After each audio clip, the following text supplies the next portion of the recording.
Hi, everyone, and welcome to the Mulvane Art Museum at Washburn University. I'm Dr. Jason Miller, and I'm an assistant professor of anthropology here at Washburn. It's my pleasure to introduce the poet laureate of Kansas, Huascar Medina, for his presentation, May Our Voices Ring True. The talk tonight is presented as part of the Hostel Train 94, a participatory art exhibit now on display at the Mulvane Art Museum, and which you see behind Huascar here. To learn more about Hostel Terrain or interact with the materials, please visit our website, www.washburn.edu/hostelterrain. And of course, if you haven't already, I encourage you to plan a socially distanced visit to the Mulvane Art Museum. Before I introduce Huascar, I'd like to take a moment to thank our presenting sponsor for tonight, Humanities Kansas, an independent nonprofit spearheading a movement of ideas to empower the people of Kansas to strengthen their communities and our democracy. Hostel Terrain 94 at Washburn University is made possible through generous contributions by the Washburn University Academic Diversity and Inclusion Committee, the Center for Kansas Studies, the College of Arts and Sciences, the Forensic Anthropology Recovery Unit, Mulvane Art Museum, the Office of Diversity and Inclusion, the Sociology and Anthropology Department, and the Vice President of Academic Affairs Major Research Grant, as well as supported through generous contributions from Humanities Kansas and the Tonantzin Society. Now on to our speaker. Huascar is a poet, writer, and performer who lives artfully here in Topeka, Kansas. He currently works as a freelance copywriter and is the literary editor for the 785 magazine, publishing stories that spotlight literary and artistic events in Northeast Kansas. His poems can be found in his collections, When Mango Grows in Kansas and How to Hang the Moon, published by Spartan Press. He's the winner of the Arts Connect 2018 Artie Award for Literary Art. Please welcome Huascar Medina. Thank you for everyone that tuned in today. I appreciate you spending time today for my presentation. It's May Our Voices Ring True. I'd like to thank Washburn University, Jason in particular, for all the work you've done behind the scenes to put this together. Voices matter right now more than ever. We're in a time of divisiveness. And if we continue to speak our truths, we can continue to learn more about each other. And I'm glad that I have an opportunity to do that today. I'll be sharing poems from two books of poetry that I've written, both published by Spartan Press. The first one is How to Hang the Moon, and the second one is my newest collection of poetry, When Mango Grows in Kansas.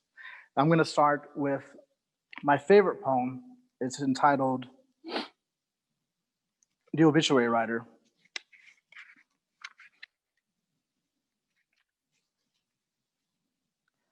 I want to write poems for poets, the kind that don't get published, whispers in a secret tongue only you can understand.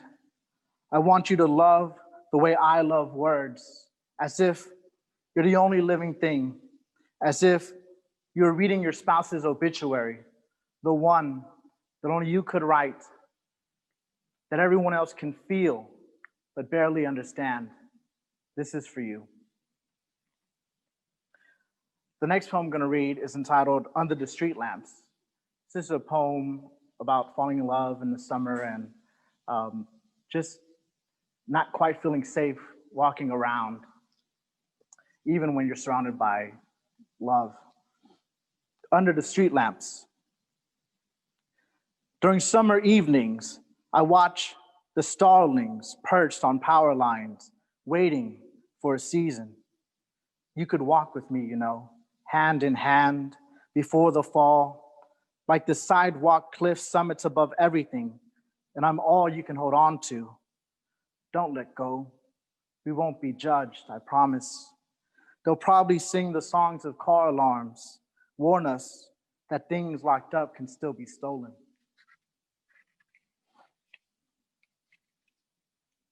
I'm gonna read this poem entitled Waiting in the Pool. I had a friend who lost a job, and it was a very difficult transition for them, looking for a new job. They had a college degree, they did all the right things, and I wrote a poem about it for them. Waiting in the pool. Synchronous worry, barely afloat. You swam collegiately, Division II, got a scholarship, got a degree, got a desk, got 2 monitors, got laid off. Vacating the patio you remember while you went out there to escape the home. Walls painted mortgage, whatever color that is. That's the color of these walls, an off-white with no gloss, eggshell cracking, entering. You don't even dry yourself off. Footprints evaporate, a wraith abandoned. You remind yourself, sandals offer beaches, locker rooms, and prisons, real prisons, not ones with diving boards. The next poem is entitled Bastard.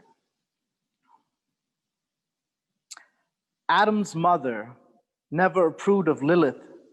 She couldn't fathom they were raised from this earth as equals. It was a reminder that she was not loved by her man, not good enough. He had left her with child in Eden, the zoo with no cages. Adam, my poor boy, you've lied to creation to lay with Eve. Your own mother, Adam, the giver of your life, Adam, just so you may have your way, Adam. Your guilt erases her from memory. What was her name? Adam, what have you done? Adam, your father has left. Adam, it was not her fault. Adam, are you even listening? Adam, Adam. I'll share a few more from here before we go to the new material.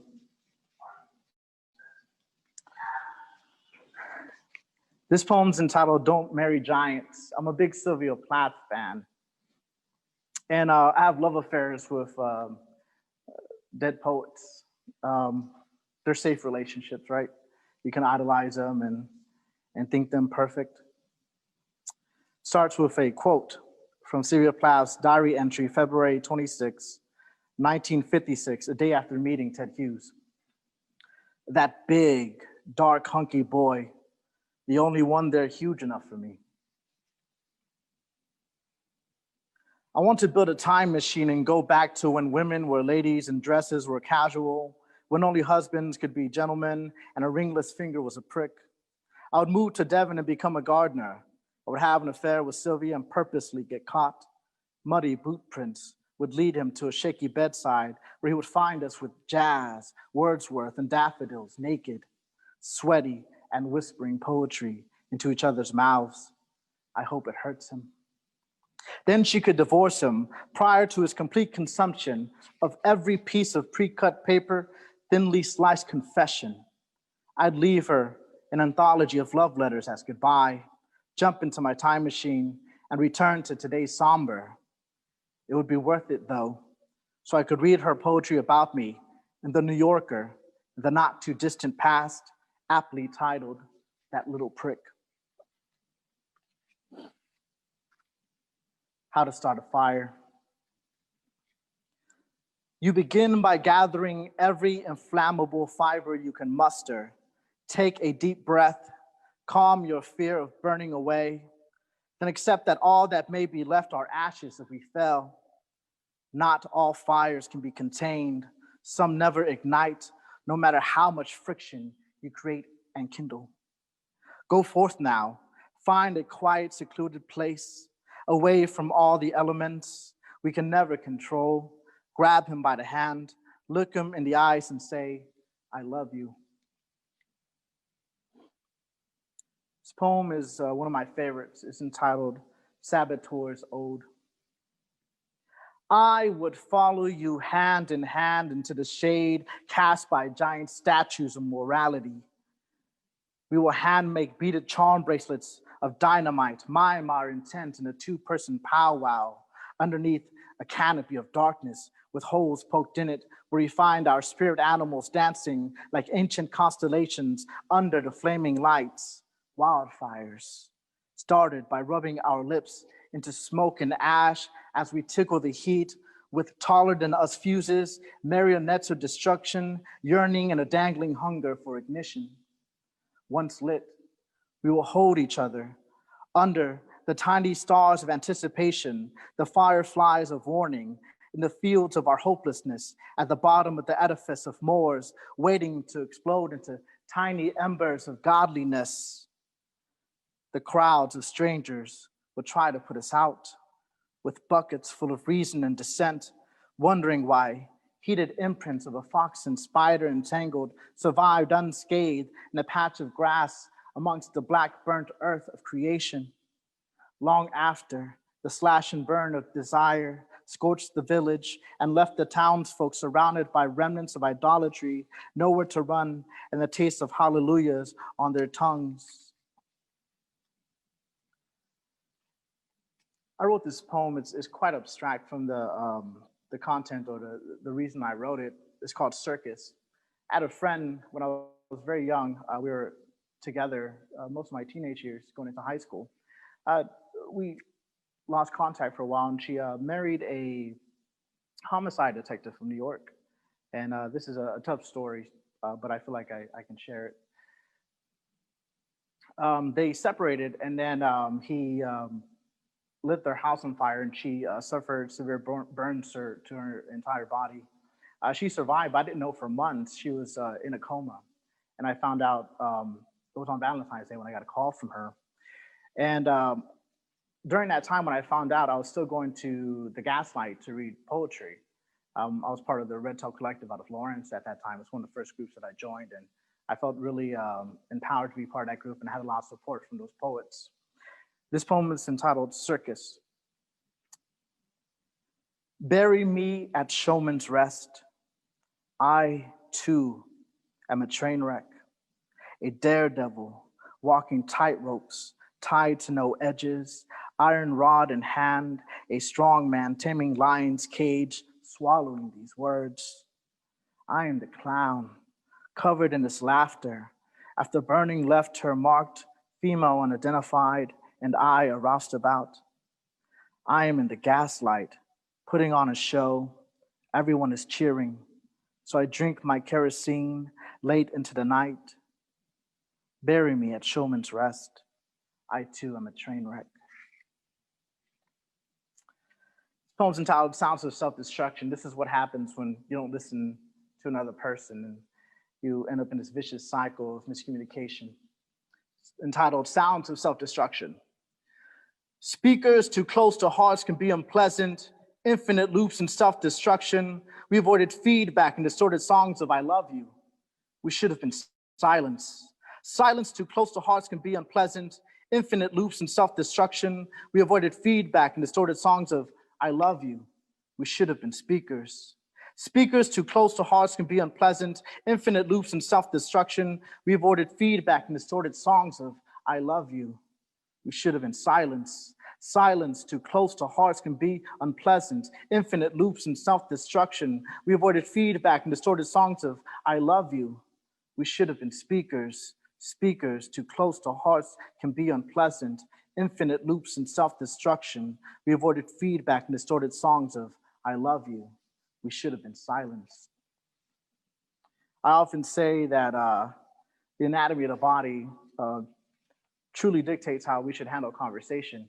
2 ears and 1 mouth is the ratio, so I should listen twice as much as I speak. So I'm speaking a lot today, and I'm glad that you're listening. This poem's entitled Per Aspera ad Astra. We were lost in the plains, beautiful and ordinary, sunflowers in the fields, seeds of fallen stars, standing tall, deeply rooted in this land. I've admired how our flowers shine, grasping towards the sky beyond the prairie grass, anchored down to earth, mimicking the sun. When a gardener plants the seeds of helianthus, they are performing magic, raising stars out of the dust where buzzing planets circle, half red moons set, and swarming comets float in orange comas. I've always felt that, late at night, in the bed of a truck, in a Kansas field, we were at the center of this universe. And I was exactly where I should be, amongst the flowers and not below. Thank you for listening to me read some old poetry. I haven't read it in a while, so I really appreciate your time.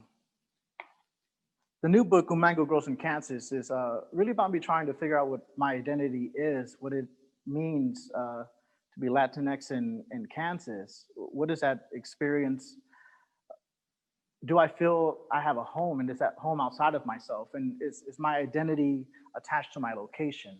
Is what I was really exploring.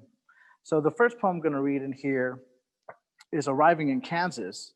And I moved to Kansas in 2001, straight out of high school. My mother lived up here. My aunt raised me through high school. I was a runaway at a young age, and she came in and took me in, and I got on the right track. I'm very thankful to my Aunt Miriam. But I rode the Greyhound bus, and it was a long, long, long bus ride. Got a lot of reading done, though, and some writing.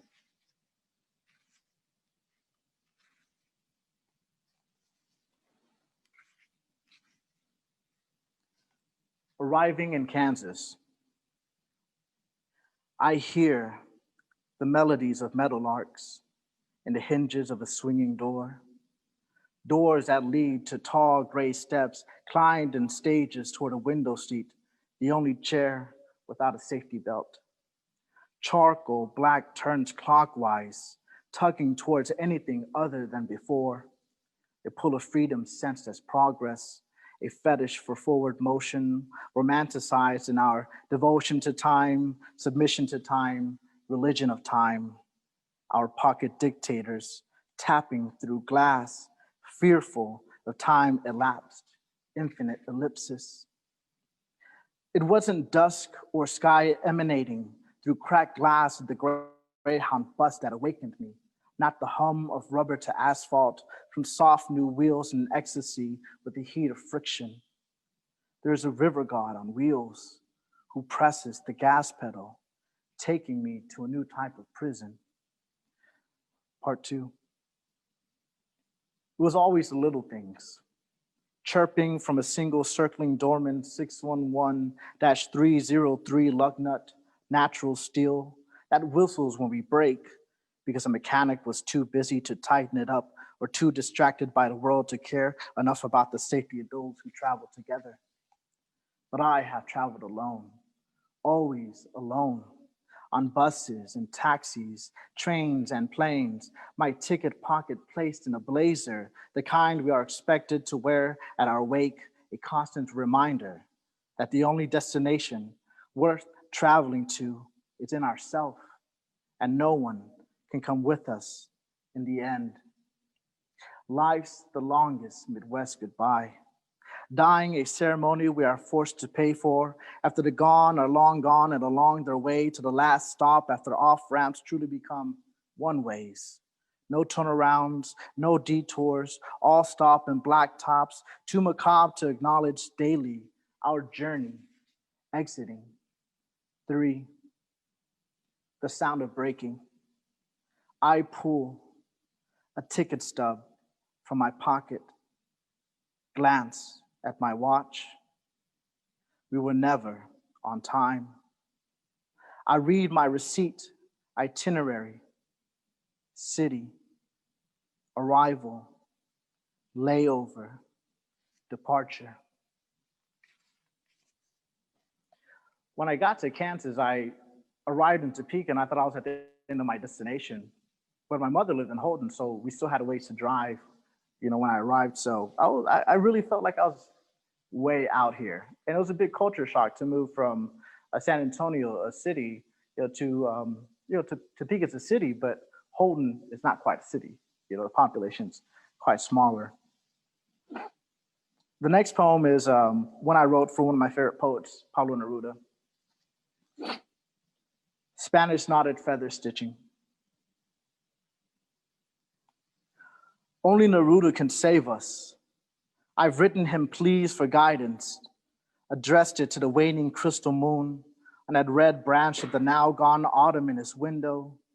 They're cinched with threads to palomas who refuse to wear the satchels my abuelita knitted through manos anudado before her passing. Las palomas argued for practicality, balance, and against my need for sentimentality. The added weight of things makes life onerous, they'd say.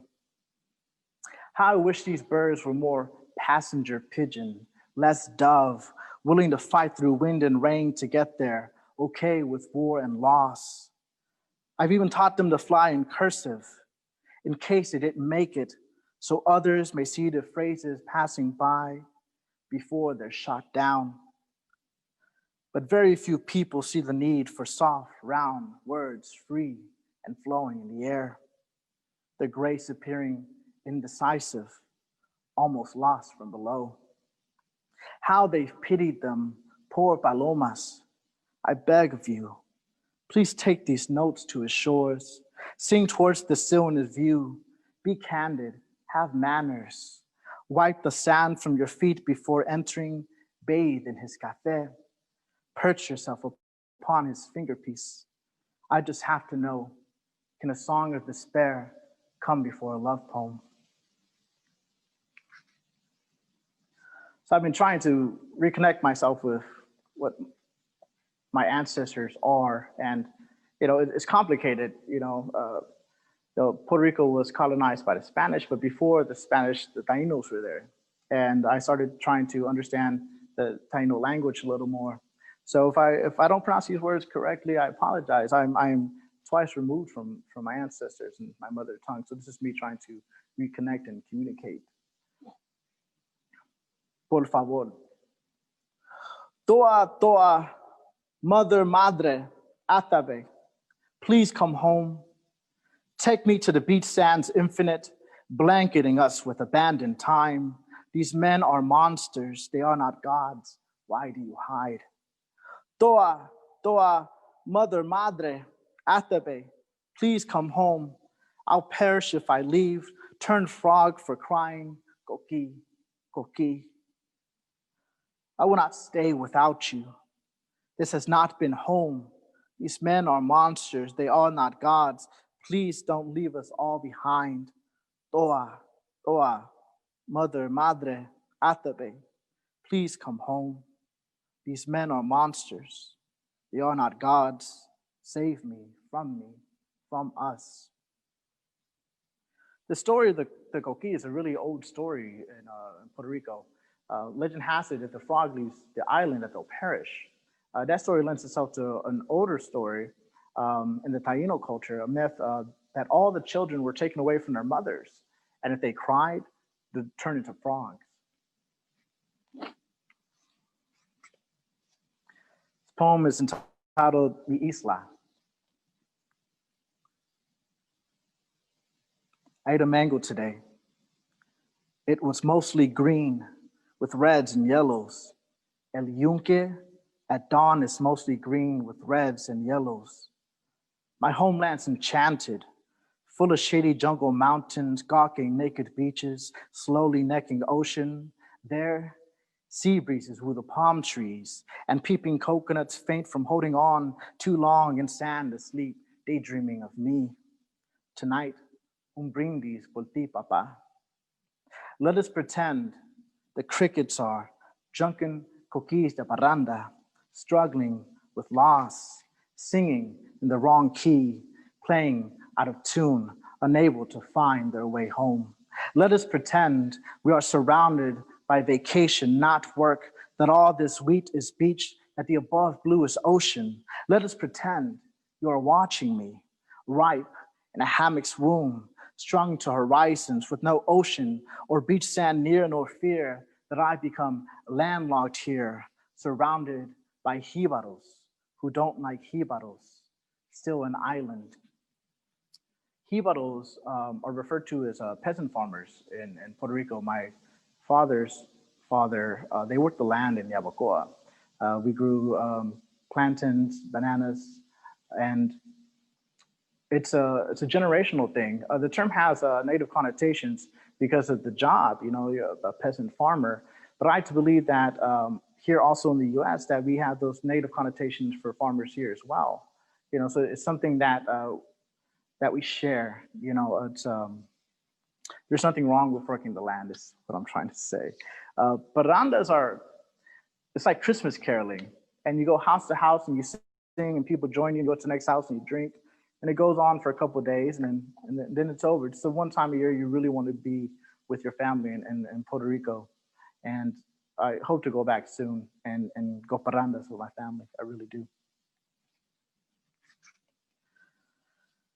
So my sister wanted to visit Puerto Rico, right? And she went on TripAdvisor trying to get some information. I was like, just ask your dad. I mean, don't ask me. I've lived there a couple of times. I went to school there in Caguas in one of the cities. And she got on TripAdvisor and she asked the question, she found a question that was asked by this individual by the name of Jack. And it's, when is mango season in Puerto Rico? And surprisingly, the island of Vieques responded, which I'm surprised that Vieques has a TripAdvisor account, and I don't. And Vieques is a small island off of Puerto Rico. And the response was from May 9th, 2008, was response number 3 of 11 from Vieques. Somewhere in Vieques, there's always a tree with fruit. You just need local knowledge.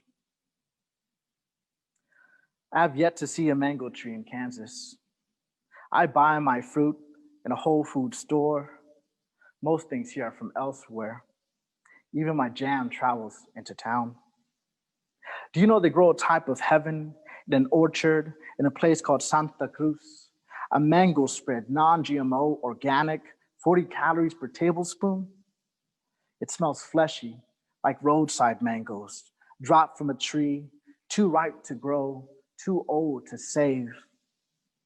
There was a summer in Yabucoa where the street side parking lots and driveways were paved in mangoes. We ate mango-flavored everything that summer. The taste of mangoes will make your eyes close. I ate my first gusano that July. I didn't mind. I never saw it. It was still bliss. Fruit flies are angels born in their own kind of heaven. Gusano is a worm, and you can't really taste them like they're living off of a mango. So they taste like the mango. There's no difference in color or texture. It's good protein too. The next poem I'm going to read is A Jungle Fowl Scouting Wheat. And I wrote this when I went to Emporia to read some poetry. I felt a little out of place there. And I was well received by the people there and the people I read poetry with. It's, sometimes you don't know where you're at and you don't know people there. And it's a very isolating experience. A jungle fowl scouting wheat, or the things we do to avoid what we should be focused on. Maybe I don't want to focus on troubles, face the longness of my days, all weather vane, circling in place. In me, immunity to dawn and dusk exists. I am always awake, so only know daydreams. Each day, we eat the light until only the bone of night is all that's left and thrown away. I am part compass, part lost, part metal, all rooster. If you feel lost, focus on direction, not me. The sun is constant, the moon is fickle. I only know where whispers travel, the path of kites, the direction laughter leaves, where dandelion seeds still float, why leaves walk away, how long songs fly, and the best times to ask flowers to dance.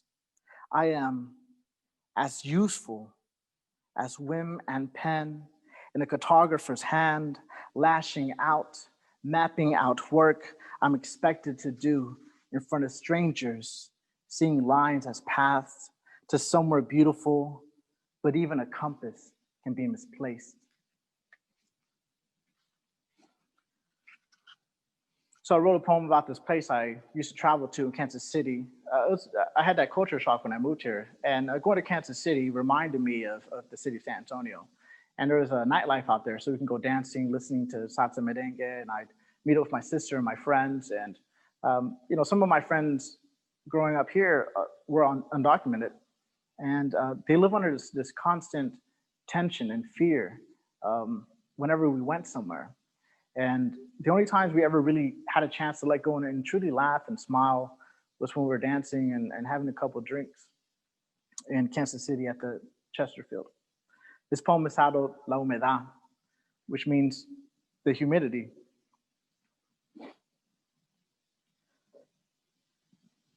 At 1400 Main Street, I asked for una Cuba Libre sin hielo, un Puerto Rico rico, otro Nuevo México, otro Venezuela, paz en Guatemala, paz en Panamá y un Salvador para El Salvador y algo diferente para Argentina. Within the Chesterfield, I dance con música alegre, merengue, bachata y salsa. Acá bailamos to the rhythm of the son clave, la humedad, en esta humedad, en esta humedad, en esta humedad, en esta humedad. Because sitting, wishing, and waiting would be hopeless in the climate we can't breathe en esta humedad, en esta humedad, en esta humedad, en esta humedad. Y el clima puede afectar su dolor, but I won't suffer silently. Tears beat down my brow, cries come out in song, and worry turns and dips as we protest and dance with hand in hand. La humedad, en esta humedad, en esta humedad, en esta humedad, en esta humedad, en esta humedad, en esta humedad. The next poem I'm going to share is entitled New American. I got tired of the way words were being used to describe, my family and my friends. That word being immigrant, which has taken on such a negative connotation right now. And I don't want someone else to define me. I truly believe those that define you control you. So I wanted a new word, and I decided New American was the word I wanted to use. The fact of the matter is that outside of individuals who were forcibly brought here, slaves, we're all immigrants. The only indigenous people are the people, to the area. So I would like to be referred to as the New American, and this is a poem about that. Don't call me immigrant. I am the New American, striving in New America as a New American. I'm not your invader, not an animal, no criminal. I'm a just person, just striving in a new America. In New America, I'm a full-time student, overtime worker, volunteering in my free time, if I plan enough ahead for free time, if I can even afford the free time, if my free time is approved. I work hard in New America, third shift warehouse, second shift my house, always on call, no days off, freelance for life, 4 jobs a week, blue and white collar. Don't call me immigrant. I'm the New American, surviving in New America as a New American. I'm not your invader, not an animal, no criminal. I'm a just person, just surviving in a new America. This is New America. Student loans for all, high rent, higher utilities, low pay, rising healthcare costs, the cost of living deadly, no living wage, living enraged. My cousins in cage for wanting to live in a safer part of New America. Don't call me immigrant. I'm the New American, living in New America as a New American. I'm not your invader, not an animal, nor criminal. I'm a just person, just living in a new America, strong and proud, able to withstand the distance I have traveled, the distance from my family, the distance between us, the distance of our dialects, the distance in our churches, the distance in our homes, the distance between my ancestors and my grandchildren, the distance from the streets to the dorm rooms, the distance from the field to the corner office suite. Don't call me immigrant. I'm the New American, dreaming of New America. As a New American, I am not your invader, not an animal nor criminal. I am a just person, just dreaming of a new America. Old America, don't be afraid. We are all America, North America, Central America, South America. We are all Americans. We all strive in Americas. We all survive in Americas. We all live in Americas. They are all the same America. We all dream of a greater America. I want you to be paid a living wage, live in affordable housing without college debt or medical debt or credit card debt or national debt. I want no more racism. I'm speaking of a new America. I am part of New America, whether you like it or not. So join me, please. So as I said earlier, Kansas City is where I would go when I missed home. So Kansas City became kind of a surrogate city for me. And I wrote a poem about that. It's a letter back to San Antonio, what I considered my hometown until I spent half my life in Topeka. So, surrogate city. Mamá, estoy bien. Mother KC has adopted me. She too wears iron garments of concrete and glass, winks at me to cross the streets, reminds me I am cared for through sirens in the air. She hums a highway lullaby of old Paseo Puente, so I may pass the nights. Skylines don't resemble mi vieja San Ciudad in peace. She embraces your son, the sun, el sol, my soul. Mother, Casey has been good to me. I wrote a poem about another creative woman I'm in love with, Frida Kahlo. I found her relationship to Diego to be quite tumultuous and toxic. I read a lot of books about artists who date artists or creatives who date creatives, and it's not a good choice for most people. Unless you like the Eames relationship, that's a good one. I'm happy for those two. She's not your calla lily. I think her bones would blush if I dug them out of the grave with a thimble taken from the sewing room in the basement of a nunnery filled with Mother Teresa posters. Her Espiritu Santa marveling at my persistence to unbury her, my desire to cleanse and wipe away sacrilege. As I searched, I would recite Rook in an infinite cycle of Marian poems. She would find my toil and the earth picturesque, romantic, or disturbing.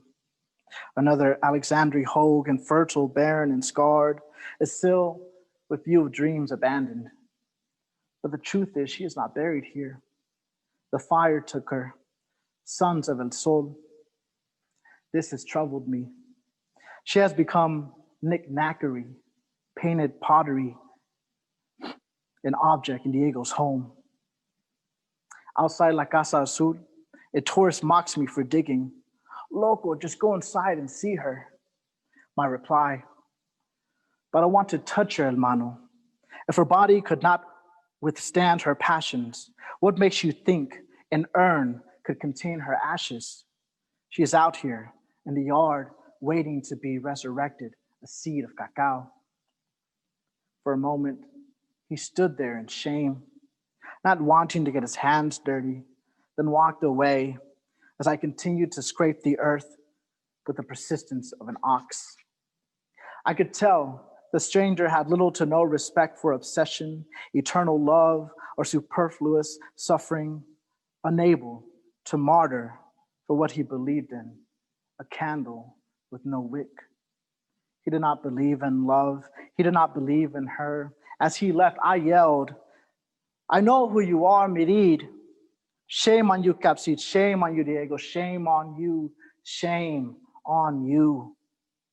Shortly after, I was escorted from the lawn with the rock doves cooing, their laughter too late to warn me, or maybe a bit more mockery. It seems nature could be cruel to us all.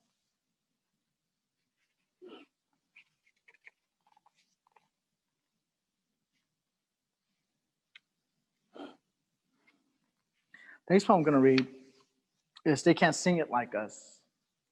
I thought about Ruben Blades, who my mother listened to a lot. He's a political activist, folk singer out of Panama. And my mother would listen to him constantly.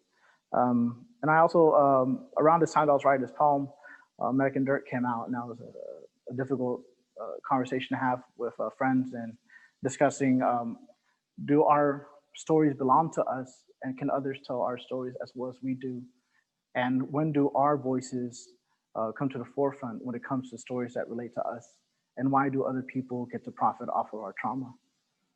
So this poem is entitled, They Can't Sing It Like Us, for Ruben Blades.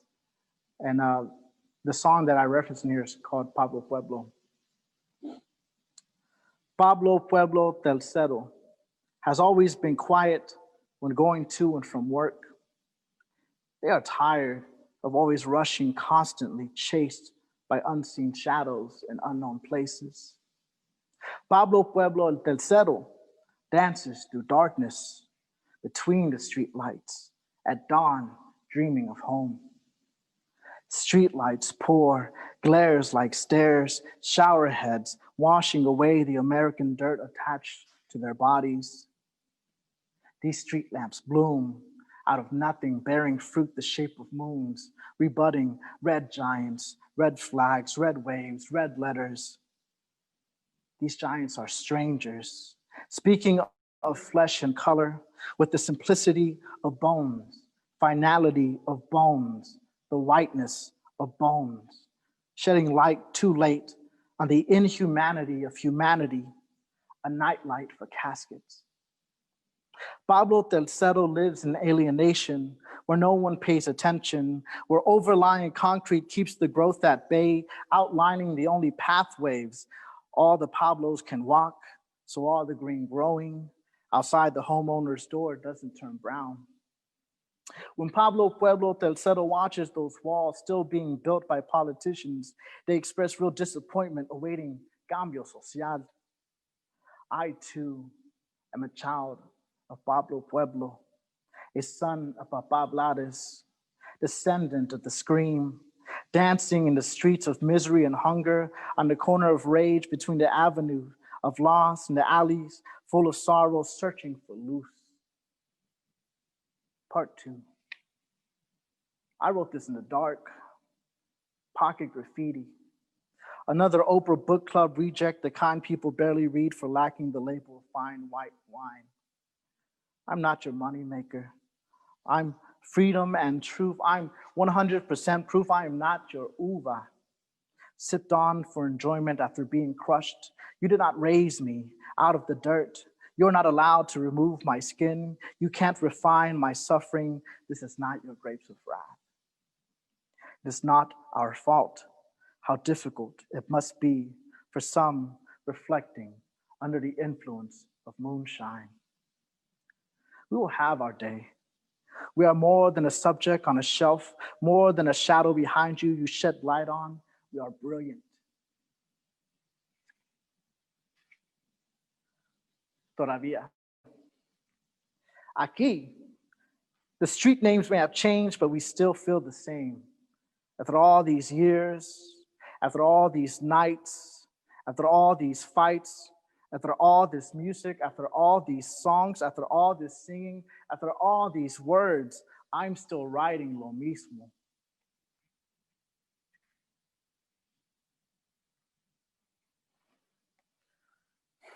One of my earliest books growing up was Where the Sidewalk Ends.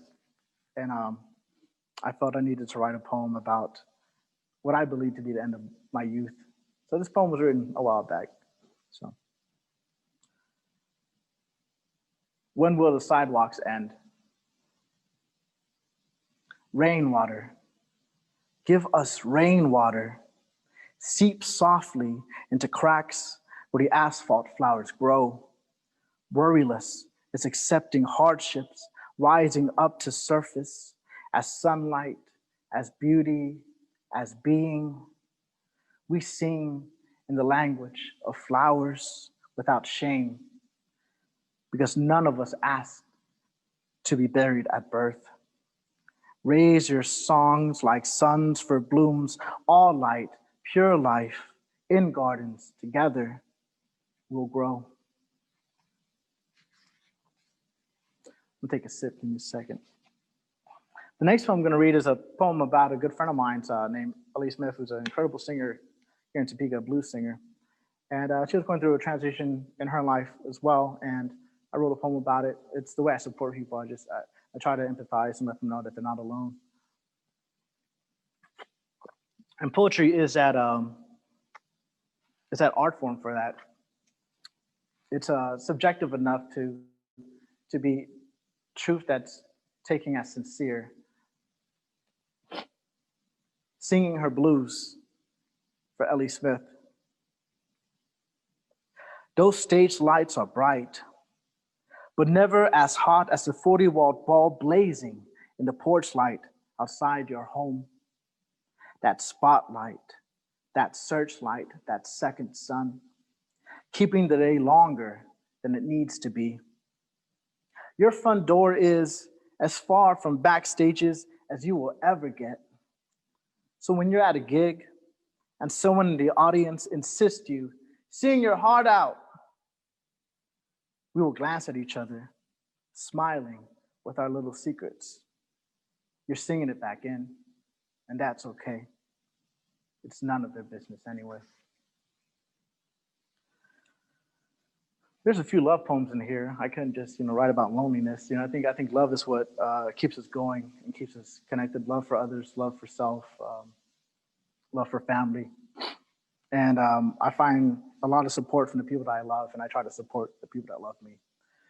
This poem is about finding the person you're supposed to spend the rest of your life with and not knowing if it was the right time.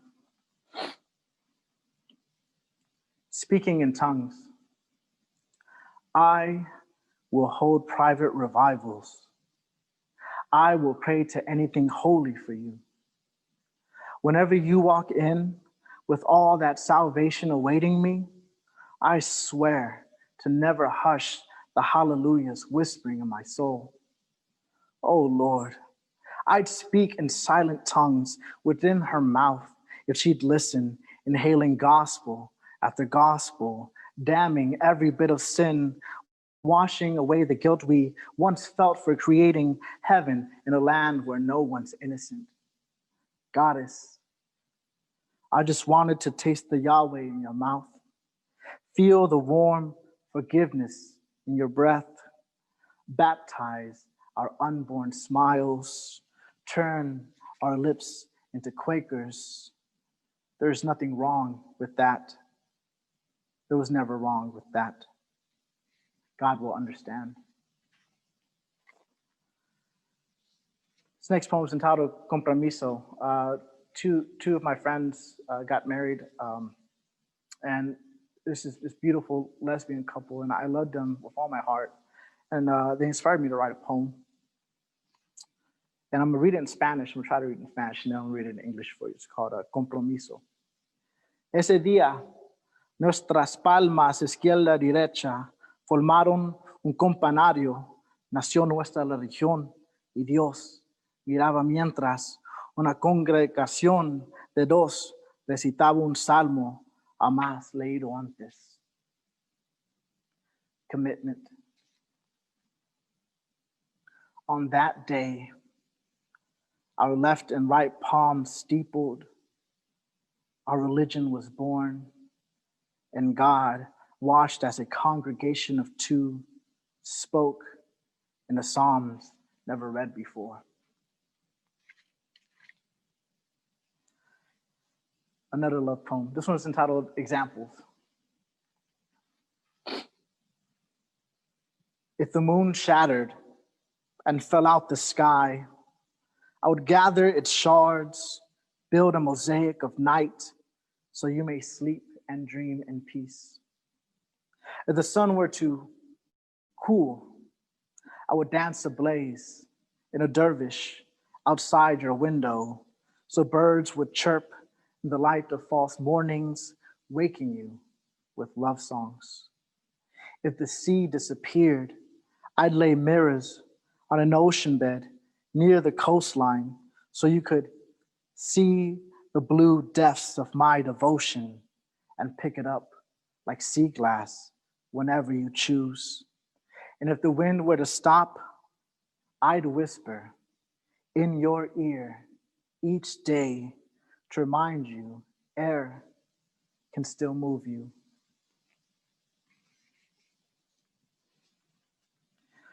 There was a time in my life where I was finding it very difficult to stay sober, and it happens to people. We find our ways to medicate, dealing with loneliness, dealing with alienation.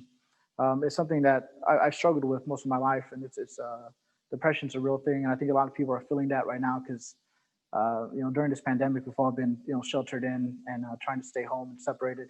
And that loneliness, that loss of touch can lead to depression and bad habits or bad ways to cope. And this poem is about that. Where the songbird goes at 3 a.m. Beneath the porch light, peeking through my sleeves, magpies tug on tiny wind chimes, jingling blue ballads while a note is held too long after last calls are muted and memory surrounds sound. A June beetle scurries and beats the door. I hear crickets whisper picayune.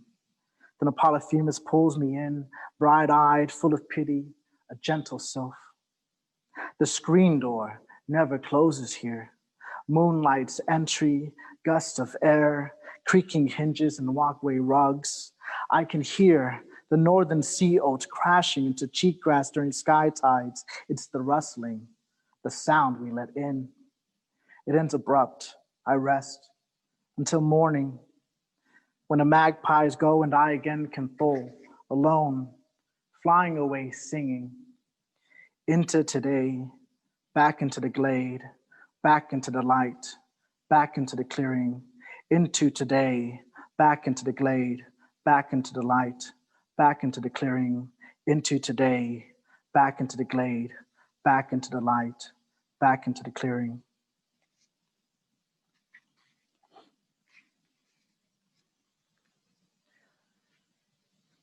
Being a poet can be difficult. I'm sharing that with y'all today. Just being an artist in general. I think right now it's just difficult to be an artist, to have your work out there, to be in venues and spaces and share your work. Everything has become virtual, like this event. And it's difficult if you're trying to make a living as an artist right now. And my heart goes out to all the artists out there, especially in Kansas and in the Topeka and Lawrence area in Salina that I'm familiar with. We're working hard and we're trying to do our best to stay afloat, continue to create, and keep hope in your hearts. This poem's entitled, After I Was Reminded She Will Always Make More Money Than Me. There are costs associated with my living, and I pay it. I've never met a rich poet. I'm okay if I never do.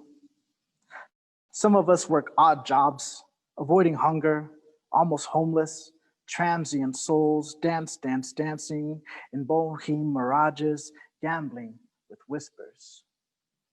We travel light, hawking chapbooks for gas towards the next utterance, hoping for a little extra cash to take the edge off a mile down the road.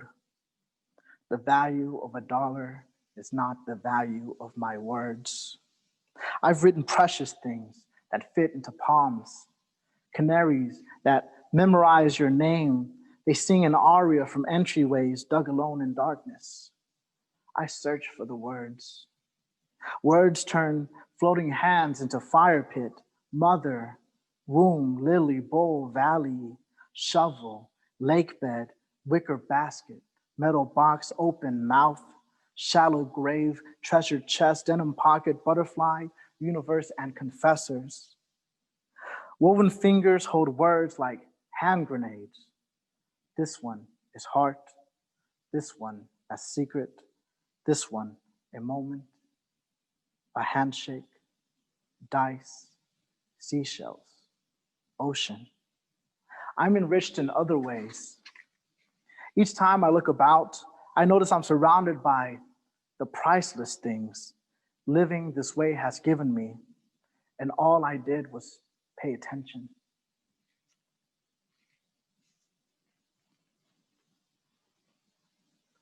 With the pandemic still looming, still occurring, we're deep into it. I started thinking about what it'd be like to lose a family member. I've had friends lose people to COVID-19. My condolences go out to them. And love gives us an opportunity to still feel hope. You know, having a loved one with you while you're going through grief is very important. And this poem is about that. my mother works in healthcare, and she's a healthcare provider here in town at Stormont, and um, you know, she has severe asthma, and I have asthma too, and I worry about her at her age. And I started thinking about it probably a bit too much. Some things you have to compartmentalize and put aside. But I was up late one night thinking about it, and I ran into this article from Vogue magazine, which had very little to do with what I was thinking about, but I got there eventually. The poem is entitled How to Sage. And the quote from Vogue magazine online article by Brooke Bob, I read it August 22nd, 2016 at, well, this is when it was written, August 22nd, 2016 at 4 a.m. Once you're ready to light your sage, grab the sage, as far from the end you're burning as possible. I will always say sweet and silly things to you like, you are more charming than a room full of hummingbirds. I don't go to church, but know you are everything sacred after Genesis. You turn each day into Sunday. I trust you. We've met once, a long time ago, before the sun and moon were interrupted by the earth. I remember you. I was a freshman. You were a slant of light refracted, poured onto a wall which folded into a popcorn ceiling, a reflection from my burned CD covered in colored Sharpie titled Love Songs, Volume 1. In the future, there will come a night when you'll sneak into our bedroom and burn the sage from our garden. I'll be sleeping away the passing of my mother, dreaming in murmuration after the gusts swallow her ashes. One day, I too will be gone, and the hallowing of mourning will trap the wind inside you. Birdie will notice, then ask if she may smudge.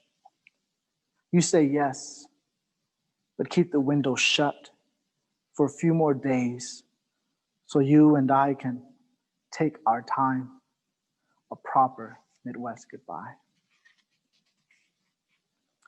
I wrote a poem for Mary Oliver. She passed away the year that I really started writing this book. This poem is entitled Remorse. In death, we are embedded into earth, placed beneath dirt, blind to sky, hidden from our plots of light. How hard the fireflies work each night, transporting our souls from earth to universe. Each spirit, a filament flickering as cargo until freed and released into ether. Last night, at twilight, I marked the flashes of cold light pulsing as Morsing. Let go, said the lightning bug, let go.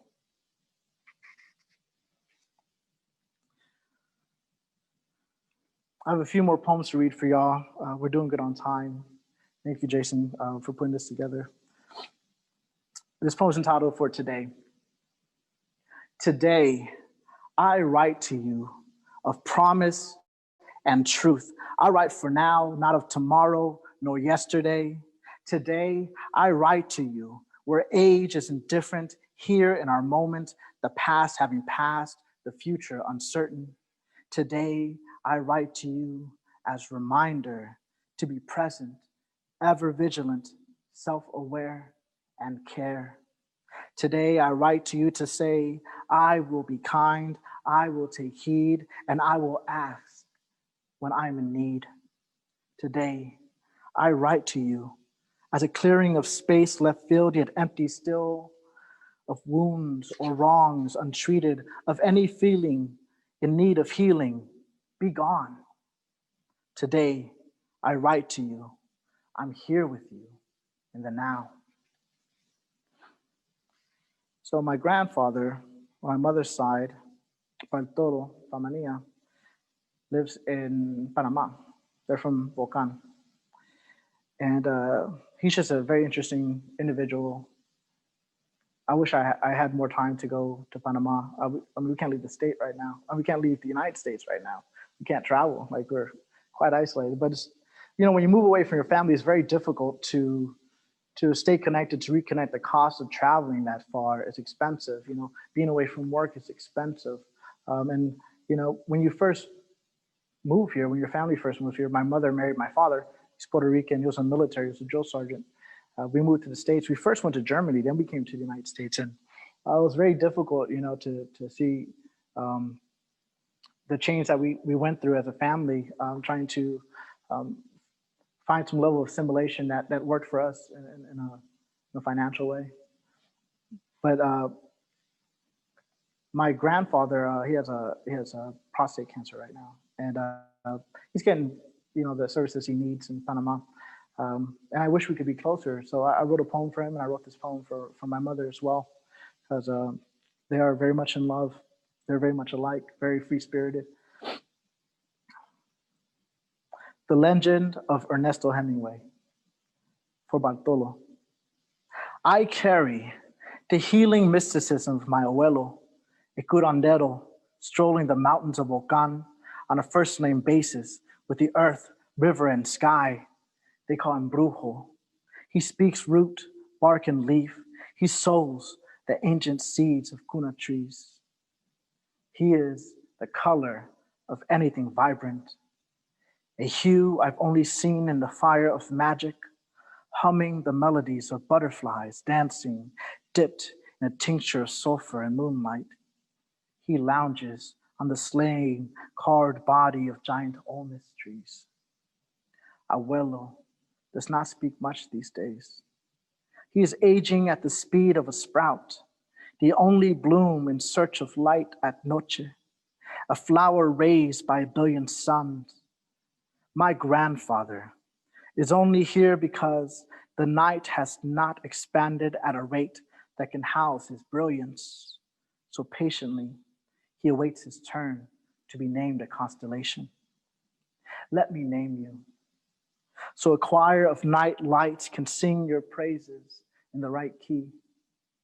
Ernesto is a man who knows roosters do not love to fight, but fight for love and bleed to show their hearts still beat, while singing songs at dawn of losses and victories equally. Un romántico, el romántico, panameño, mi abuelo, el curandero brujo.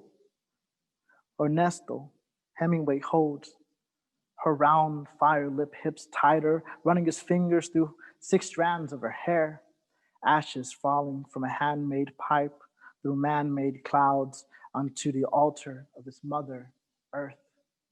He sings to her. La tierra, la de ella, mi primer amor, por favor, no me esperes. Nosotros tendremos por siempre, nuestro amor, por siempre y siempre, nuestro amor.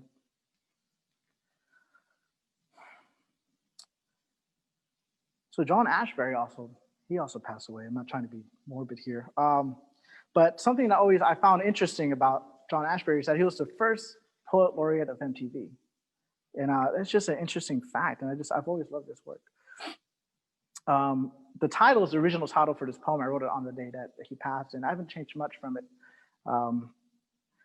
A Facebook post for the first poet laureate of MTV in the form of a poem upon hearing of their passing, for John Ashbery. Too often, a poet's size is measured after they've left the broadness of their shoulders, the width of their chest, the length of their reach and step. Death's well-fitted suit, ordered as birthright befits most, but not you. Yours cannot be tailored at its end. Giants aren't buried. They lay where they fall before us as horizons to climb. Not many will.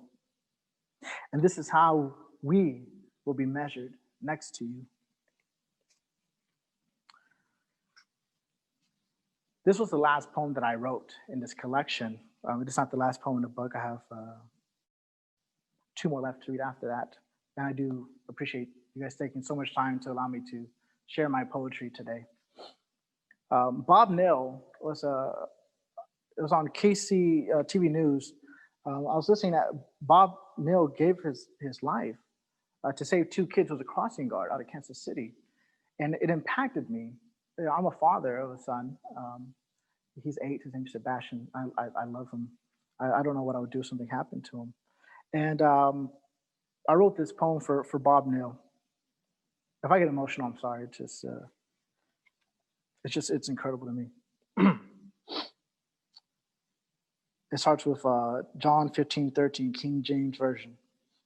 Greater love hath no man than this, that a man may lay down his life for his friends. KCTV News for Bob Nell. An American hero died today. I've never met this man. He died on February 18th, 2020. Mr. Bob was a crossing guard employed by Wyandotte County. At 8 a.m. near 54th Street and Leavenworth at Christ the King Parish School, he was hit by a black sedan. 88-year-old Bob Nell was struck while pushing two little boys, ages 11 and 7, out of the way of an approaching vehicle. My son is 8. I wrote a poem for my son. It's called Hijo, which means son. And I hope that he lives a life where he's able to feel his feelings, to be open and expressive, and doesn't conform to anything that is limiting in his experience of happiness and joy in this world. And this poem is entitled Hijo. It's for him, for Sebastian. Your emotions are not a red flag. Your tiredness and sadness are not a threat. Your smile does not have to intercept stares from other men walking with their wives, quelling their insecurity. Your honesty will be a burden to liars. It is not your fault. You're allowed to be beautiful without the label of lecherous. You can be soft without being weak. You can be weak. You can be powerful and still be kind, forgive, or don't. You can be at peace and not a mystery. You can put down your guard. You can be vulnerable, laugh or cry, or both. You can speak before spoken to. You do not have to say a word. Be silent and take up space if you want to, or don't. Your silence is not intimidation. Your voice is not aggression. You can sing and dance whenever, wherever. Choose love if you want to, or don't. You are just you being you, magnificent you, my precious boy. I ask that you never ask for permission to be beautiful. You were born with the right to all your you-ness.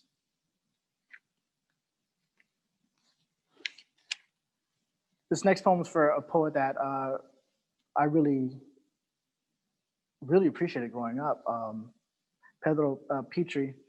And he wrote a poem entitled Puerto Rican Obituary.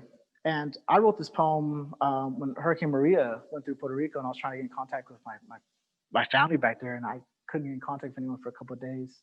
It was a tough time. They say that, we are citizens if we're from Puerto Rico, and it didn't feel that way, the aftermath of that. I don't feel we got the help that we deserved there. And I was really worried for my family, and everyone was really upset. And they live with it. They live with it now. I think the resiliency of my family and friends that live in Puerto Rico is incredible. But this poem is entitled Same Old News. We still work. Sometimes we are late. We speak back when insulted. We still work. We take days off. We call into work. We go on strike. We still work. 10 days a week, 2 jobs minimum, no overtime, still getting paid for only 5 or even less now. We still work. We work harder, much harder, get tired, show up late, call into work, then return to work broke and broken. We work and work and work. We work harder, much harder than before, and we die broke, we die owing much more than before. We die more broken. We die much harder. Fuck the national banks. Juan, Miguel, Milagros, Olga, Manuel are still dying. Juan is bribing local senators. Miguel lost the belt. Milagros disappeared. Olga sings of sadness. Manuel left for Broadway. They are still dying. We die broken in hurricanes, in earthquakes, sin luz y agua, in wars, from gunshots and therapy, traumatized on drugs and alcohol, alone. Emotional and economic depressions are also tropical depressions. Let's talk about this. Aquí se habla Spanglish all the time. Aquí they put America first. Aquí they throw paper towels at us. Aquí they call us Mexican. Aquí they call everyone immigrant. Aquí we are all the same. Aquí we are all non-white. Aquí we are only brown. Aquí we are the other. Aquí to be called Latino is to be unwelcomed.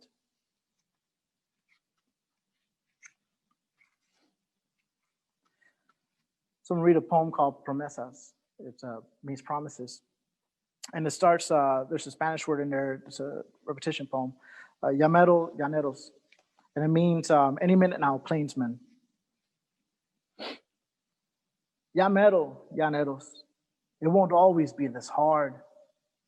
Llamero llaneros, they will embrace us. Llamero llaneros, they will not fear us. Llamero llaneros, they will accept us. Llamero llaneros, they will respect us. Llamero llaneros, they will not fight us. Llamero llaneros, they will not attack us. Llamero llaneros, they will not encage us. Llamero llaneros, we will not be separated.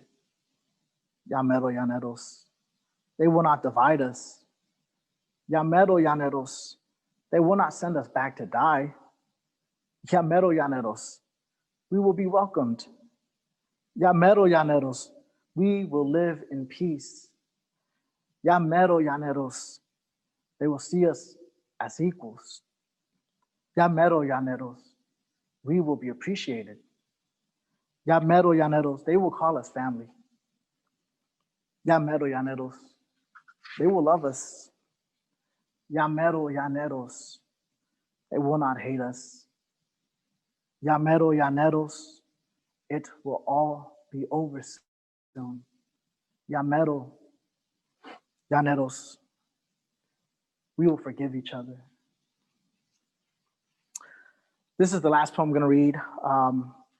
I wrote this as I was writing, doing one of my presentations onto Moncanto Library, and it's pretty far out in northwestern Kansas, towards the Nebraska border. And it also references Jimmy Santiago Baca. He's one of my favorite poets. And after I read this poem, we're going to open up to questions, and I look forward, hopefully we have some. So awesome. And this is a longer poem. So 7 hours on the road con los éxitos with Jimmy Santiago Baca. 1. I understand you. I too soak in the sun and wish the wind would bless me. I feel those rays on those disciplined and erect palm trees. I am one. I stand alone, my brown skin, husky, scaled bark, my bilingual tongue spinning in the wind like blades. I was on the road between palm trees. I was almost chewed corn husk thrown into the mud. My father's father planted green and yellow bananas. He would start all over again after hurricanes. 2. I was one they never captured, still free and greening, spreading words in the wind, mourning how families are imprisoned and separated. Walls mean nothing to me. I don't even feel the anger anymore. They will not take me from who I am. I will remain here selling my fruit. I am confused today. I hope your poetry isn't timeless, Jimmy. Did you think you were writing Chicano futurism when you wrote immigrants in our own land? Did you travel through time to change the year 2020? Were you trying to save me through this page? Your poetry should have never been prophecy. The ones with dreams in their hearts are now called dreamers. The old men still stare. They still think Mexicans are stealing their jobs. We still aren't giving the children a chance to live. I want to give my son a better chance to live. All I have ever done is survive. Another poet from the barrio working through the darkness. 3. There were over 1,000 earthquakes in Puerto Rico and no one healed. Juan, Jesus, Gina y Johanna say, todo bien, gracias a Dios, sin luz y agua. I'm not. Even my songs to survival sound borrowed and out of tune. I listen to oldies on an AM radio station where pastors play interpreters because they know heaven is in a foreign land. I am on the road bartering poems for empathy. Some people cry, and some people argue after I read those poems. I don't know which is right or wrong to feel about. 4. Today, it was windy when I drove through the Flint Hills towards Mankato Public Library. I passed the Pawnee Village, I passed the Big Blue River, I passed the Little Blue River, and I passed the Republican River. I was afraid of the gusts pushing me sideways. I remembered the sound of Hurricane Fran, how it slowly eroded sentiments of safety. I remembered how quiet the Coquis were that night, how all the palm leaves died in silence laying on the dirt. I thought about the seashells and their hollowness, how we've mistaken their songs for soft, cool ocean waves and gentle sea breezes, but they are mimicking the howls of windstorms. I remembered when Hurricane Fran landed in the United States and immediately lost all of its forward momentum, becoming a tropical storm and then a tropical depression, returning to the ocean after falling apart, causing loss and devastation as it headed further north towards Canada. The only thing keeping it together, a name it never asked for. 5. My friends joked they would move to Canada after the last election. They remained here in Kansas with me. I turned the AM radio off, no longer listening to the COVID-19 news. Elderlies dying alone in quarantine around the world. The old feel as alone and isolated here in frontier counties. My abuela died alone in Puerto Rico. I dreamt of her funeral before I was told I didn't get to say goodbye. Now I'm speeding on Highway 36. Social distancing is living as the other. Shelter in place is a life of the undocumented. Racism is a disease and it's spreading. 6. I turned the CD player on and Willie Colon's El Día de mi Suelta is playing. I thought about La Voz, Hector Lavoe, and how the same song can sound so different, but just as sad. I thought about Mark Anthony playing Hector Lavoe and El Cantante. I wish I was dancing to Contra la Corriente with Cochita and Chispa and KC. I looked outside the driver's side window. I was afraid I was lost. There were wind turbines spinning their blades. They were the only signs of progress out here. I was on the road for hours, and I still had a long way to go. 7.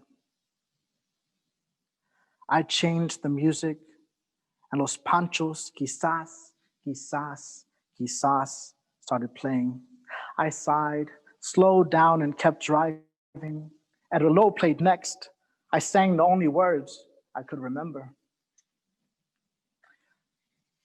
And I apologize. I would like to read the titular poem to this collection to end this reading and then move on to questions, Jason, if that's all right. Again, this is one of the longest readings I've had in a while, so I really appreciate you guys allowing me to share my work today. Un mango grows in Kansas. You have found me, hidden in a wheat field, within a husk of corn growing for you. I am ready. Pick me. Hold me in your hands, remove my skin, peel away my color, find that I am tender, soft, and sweet. Eat of me until there is nothing, and your mouths are empty and your bellies filled. What is left will live as seed to grow again, brighter, hardened, and less bitter. Thank you so much.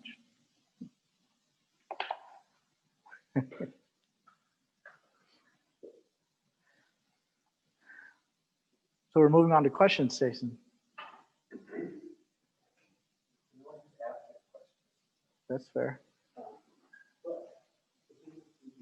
Oh yeah, that'd be great. They're also on a time delay. Yeah. So they're about 20 seconds behind you. So you're still reading. Oh, great. But then they'll pop up there as they come. Thank you so much.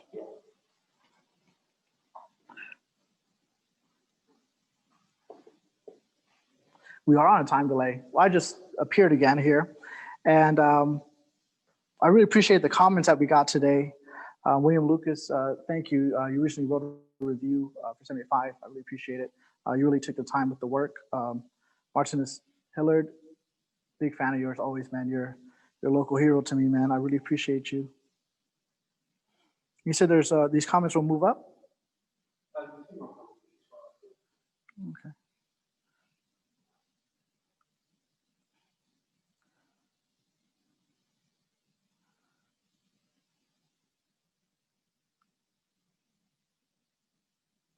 Yeah, a lot of claps. I appreciate that. I guess we can discuss, since we still have some time, the impact of the art installation behind us. It was a project that I was happy to be a part of and try to help. Jason, being the project lead, putting this together, really kept energy going and focused about hostile terrain, 94. To think that there are about 4,000 souls on that wall represented symbolically with toe tags. I think sometimes we forget that the way we politicize immigration can be inhumane. As I traveled sharing my work throughout the state of Kansas, individuals asked me, why is your work so political? And I struggled with that question, I really did, because I'm just telling my story, my truth. And pundits and congressmen and elected officials have politicized immigration.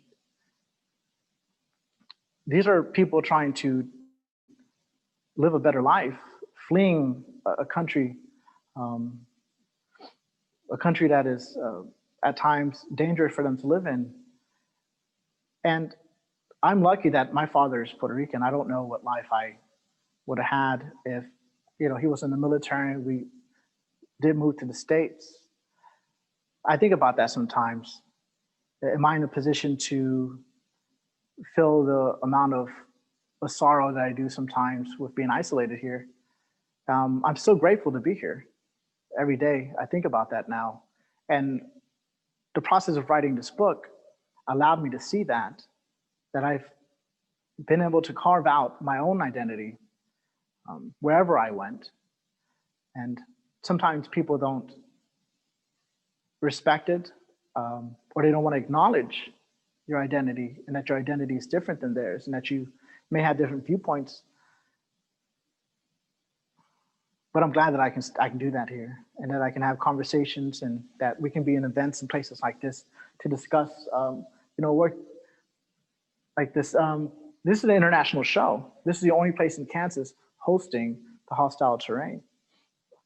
And the timing, I wish was better, that we can get more people in here, everything being locked down. And, this is coming before an election cycle. So I find it to be very poignant and necessary to have a discussion about it, immigration and the importance of immigration reform. I was listening to NPR a couple of days ago. It's about a little over a week now. And they're talking about, Ipsos poll about what are the issues that are going to be discussed this election cycle. And immigration was not even top 10. It was forefront last election cycle, building the border. I struggle with that idea because it's not that far away from us. Kids, being removed from their families. Here in Topeka, I remember the village was housing children who were separated from their homes, from their parents when they came across the border undocumented. And I remember reading the story, and there was a follow-up story in CJ Online, and all but three of those kids, this story was written in, it was either 2018 or 2016, I can't remember right now, but it was in June, I remember that. And they said that all but three of the kids were reconnected with their family. And I still wonder about those three kids. You know, where are they now? What's happening to them? Did they get back with their family? Who are they with? You know, because I chose, you know, to leave home and to be away from my family. That's why I moved back to Kansas, to get reconnected. And it was a very difficult time for me to be away from my family. And it changed the way I see the world a little bit. And I believe some of that experience is traumatic. So I can't imagine what it would be like for children to experience something like that. Because I was already a young man. I like to say I was pretending to be one at that time when I left home. So when I look back and I see all these names up here, and I remember filling out those tags. And I remember I took a bunch home, you know, about 500. I thought I would get them done pretty quickly, but the care that I felt I had to put to every tag to ensure that I got every name right, that every description was correct, was very important to me. So it took a while, and the emotional toll that it takes on you to actually go through that process of slowly marking down the loss of a life was deeply moving for me. It really made it a real thing. This is not a conversation on the news anymore. This is not something happening, you know, 2-3 states away. This is happening, you know, in our United States as a whole. This is happening to us, all of us, if we are part of the same, you know, family, which I believe we are. We're losing, you know, new family members constantly. And this project sheds light on that. And I'm just glad that I was able to be a part of it and was able to, I wrote an article for the Kansas Reflector regarding hostile terrain, because I was worried about whether it was going to be well received, or could people truly like put it in perspective. You know, also because there's a pandemic occurring right now, and we've lost, where are we at, 180,000 right now or so? That's a lot of lives, and we still are not doing the necessary things to ensure everyone's safe. And that lack of compassion on that scale, and maybe if people sat down and wrote down every one of those names, they would feel a little more responsible for their fellow human being. And that's what the exercise brought to me. Like, I feel more responsible for giving a voice, or possibly providing platforms for other people to speak regarding immigration and trying to start over, and the dangers of travel and the feelings of isolation. And I hope we continue to do projects like this at Washburn. I'm glad that Washburn is taking an opportunity to work with the community here in Topeka.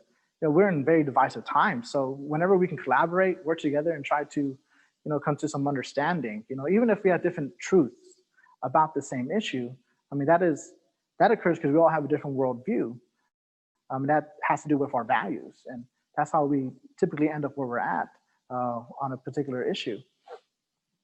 So being able to have a conversation with someone, being able to use art, like visual art, you know, not a graph, you know, not a meme, not a news story, you know, not a segment on a radio broadcast, but actually visualize, you know, what 4,000 souls lost looks like, makes it real. You know, it's visceral. It's right here in front of us, and you can't help but be sincere with your words, and passionate about how you feel. Like the emotion in this room, just feeling that presence behind me, it's a real thing. And I hope a lot of you take the time to come out here and experience this art installation, because it's very important and it's very meaningful, and it does have a place in today's conversation. And it does have a place, not just in conversations with your friends or with your family members or at universities or at the dinner table, but I think this is something that has to be taken to the ballot box. And those are decisions that we all make personally, but I just want to make sure that we do take the time to absorb some information that we normally wouldn't, because art offers us a way to communicate in a safe manner, in a safe space. Art gives us the grace that we normally don't have in conversation when it comes to hard issues, because art is subjective and people approach art from a very sincere way, in a very sincere way. And I believe that's the way we should approach conversations about hot button issues like immigration. Valerie asked, how has being poet laureate at Kansas affected your work and creativity? It's made me more diligent. I'm more focused. I was recently asked that question from an individual writing an article for Wichita Eagle, and I said, I'm not sure if my talent level has gone up, but my skill level, like my ability to sit down and write longer, and sit down and produce work for public consumption, with pressure, has made me more sharp, more focused. I feel more responsible for the work I'm sharing because there's eyes on it now. I'm not just writing for myself.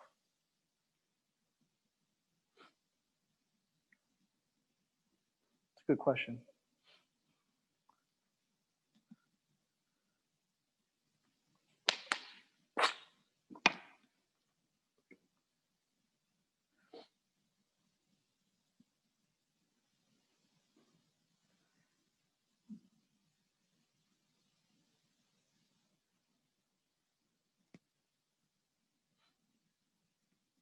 Again, I do want to thank everyone who sat through this long poetry reading and listened to me talk. I usually don't talk this much. I tend to keep to myself. I'm pretty introspective, so I appreciate the platform, and thank you. So there's no more questions. You want to wrap it up? Yeah. Thank you, everyone. Thank you, Washburn University. Thank you, Jason. Thank you, Humanities Kansas. Thank you, Undocumented Migration Project. Thank you, the Mulvane Art Museum. This is a beautiful place. Thank you.